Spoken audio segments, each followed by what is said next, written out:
Does the jury decide this sentence, or is that the judge? Yeah, no, it's a good question. It used to, sometimes in the South, some judges would be the ones who did it. Yeah, I'm just thinking of like The Night the Lights Went Out in Georgia by Reba McEntire, where the judge is like, he's guilty, hang him. Used to be the case. No, now it is the juries who decide the case. And they are supposed to be, so if you want me to tell you the process? Is it? Oh, I think so. No, I mean, I think it's really interesting. So the way it works is, I know, someone gets found guilty of a crime. Yeah. It goes to a separate, it's called a punishment phase or penalty phase. Okay. Whole new trial, basically. Same jury. Which is basically like they are guilty. Now this phase Now we're going to decide what the penalty is. Yeah. And you have to have a jury who's open to the death penalty.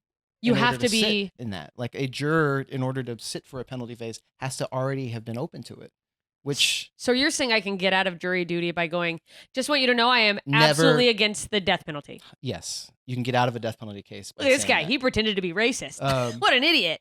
But imagine who that excludes from the jury pool of who's deciding these. People who would probably 40% or more of black people are against the death penalty because they see the impact of innocent people of over policing in their communities. Of course. They're not going to serve on these juries because they're against the death penalty. So then your jury of peers. It's called death qualified. It's a death qualified jury you have who's primed. That sucks. So you have that. But the jury then hears from the prosecutor why your murder is extra bad, basically. Why this one is not just a simple first degree murder, but one that's a little worse.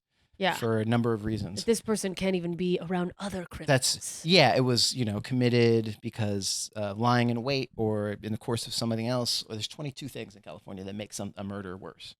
And then they hear that, and then they should be hearing from the defense anything that mitigates the crime or that explains maybe didn't go down the way they said it went down, or anything about the person's life history that sort of puts his conduct into okay.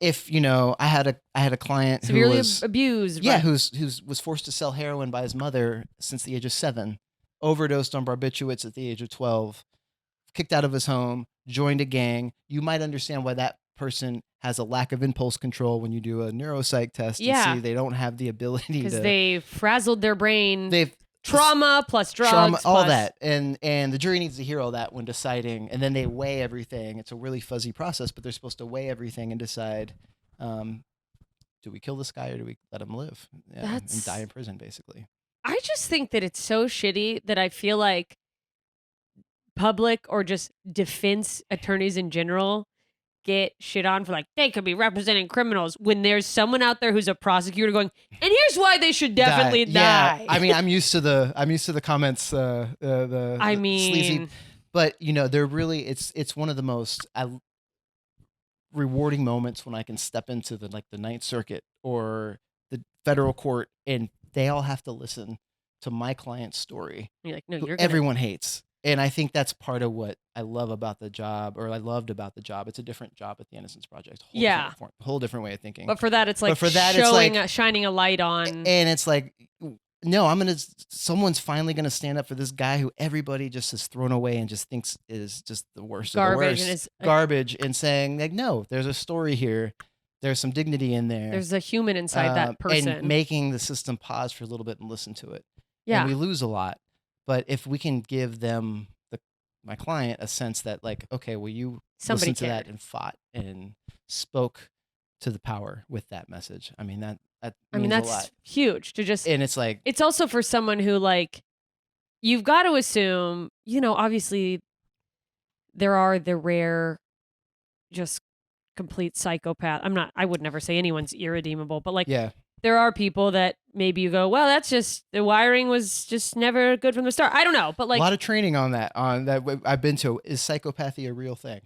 It's a whole other that's a whole, I would love to make a whole podcast. It's kind of a pseudoscience, this whole notion of psychopathy versus. Oh, it feels like you got a bunch write-off. You got a bunch of true crime folks who write about psychopathy as this checklist. Yeah, and you're just a drunk housewife. Total garbage. He's like, trust me, I watched Eternity Dateline. Some of these people just don't feel a thing. Exactly. It's like, well, if they didn't feel a thing, they wouldn't enjoy murdering people. So it's like how we talk about narcissism now. Everyone's a narcissist. It's like, yes, some people. It's also sometimes they're human and had a bad moment. Yeah. It doesn't mean they're dude, the way people will throw around narcissism. Or just the lingo now. Everyone's kind of knows using therapy therapy and using talk. Same thing, psychopath. So I have a that always gets me when I hear psychopathy, because And I've you had think clients who've been alleged to have been, and they're definitely damaged, not innocent, but so? Are you of the mindset?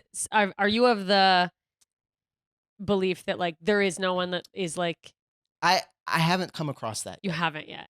of someone who is just The way media paints the what's the Ted Bundy, Ted Bundy, who's the guy Dahmer. Hopkins the movie. Hannibal. It's a guy like There's no Hannibal Lecter. who's just this stone cold killer, because the worst guys I've represented have real significant stuff going on in their brains. Yeah, that you are like, okay, you are messed up and this is bad. You don't need to be out in the world, but this is not just because you're a danger. It's the same as that. Like some people just end up in psych wards because they're dangerous. Totally. And like, yeah. I guess you don't go. No, he grew up in a nice suburb where his parents tucked him in every night, and then he just started murdering people. Exactly. There were no signs. No signs. Exactly. You don't see that.